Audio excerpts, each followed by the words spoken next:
menjadi tuan rumah di Piala Asia ini, dan PSSI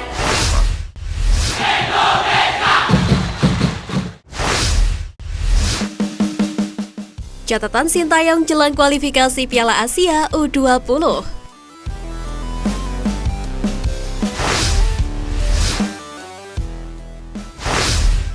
Minim waktu persiapan. Terkait persiapan, Sintayong mengakui jika waktu yang ada cukup mepet. Seperti diketahui, skuad Garuda Nusantara telah menjalani pemusatan latihan di Jakarta sejak 25 Agustus hingga 6 September.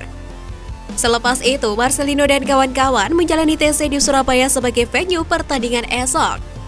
Sintayong mengakui latihan sejatinya berjalan 2 minggu saja, mengingat latihan taktik dan organisasi permainan hanya dilakukan di Surabaya. Adaptasi cuaca. Pelatih asal Korea Selatan itu menyoroti suhu yang cukup berbeda dari Jakarta.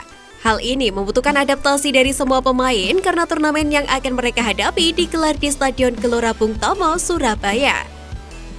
Meskipun begitu, para pemain diharapkan tidak mempermasalahkan hal tersebut demi menunjukkan permainan terbaiknya. Waspadai lawan terberat.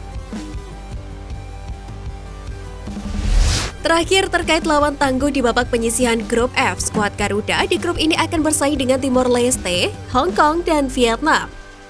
Sintayong mengakui jika Vietnam akan menjadi lawan terberat di babak penyisihan grup. Namun dua tim lain juga harus mereka waspadai demi memastikan satu tiket ke putaran final Piala Asia U20 2023. Sebagaimana diketahui, nantinya hanya juara grup dan 5 runner-up terbaik yang dipastikan lolos. Berkaca pada regulasi Piala AFF U19 beberapa waktu lalu, kemenangan di setiap pertandingan menjadi lebih penting ketimbang mencetak banyak gol.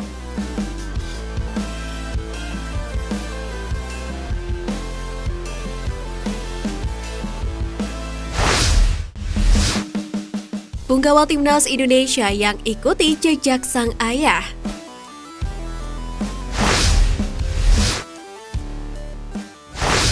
Pertama, Rahmat Irianto. Bakat Rahmat Irianto sudah tercium sejak usia kategori umur Timnas Indonesia. Bahkan dia menjadi andalan Timnas Indonesia era Sintayong sejak Piala AFF 2020. Kinerja apik Irianto membantu Timnas Indonesia menjadi runner-up Piala AFF 2020. Dia berjasa dalam medali perunggu Timnas Indonesia U23 di SEA Games 2021.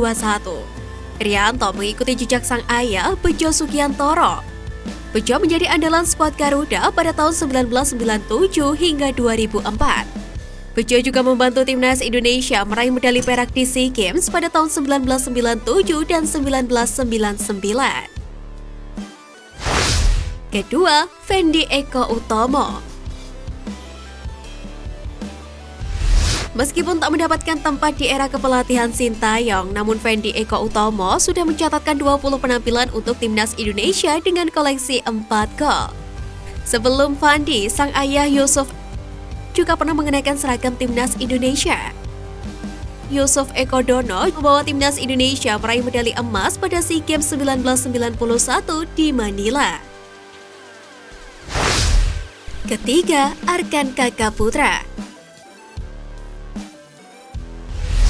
Arkan Kakaputra adalah putra dari Purwanto Suwondo yang menjadi andalan Timnas Indonesia di SEA Games 2021 dan 2022. Arkan mengikuti jejak sang ayah dengan memperkuat Timnas Indonesia. Namun Arkan baru membela Timnas Indonesia U16. Di bawah asuhan pelatih Bima Sakti Tukiman, Arkan menjadi andalan di lini depan Timnas Indonesia U16. Di Piala AFF U16 2022, penyerang muda Persis Solo itu mengkoleksi 2 gol. Dia membantu Timnas Indonesia U16 juara Piala AFF U16 2022.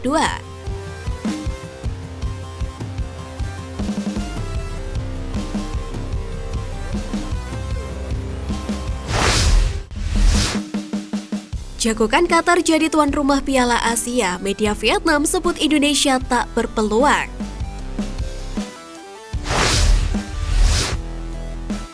Sebagai informasi, Indonesia mengajukan diri sebagai calon tuan rumah Piala Asia 2023 usai memastikan lolos ke putaran final lewat jalur kualifikasi pada Juni lalu. Meskipun begitu, Indonesia tidak sendiri.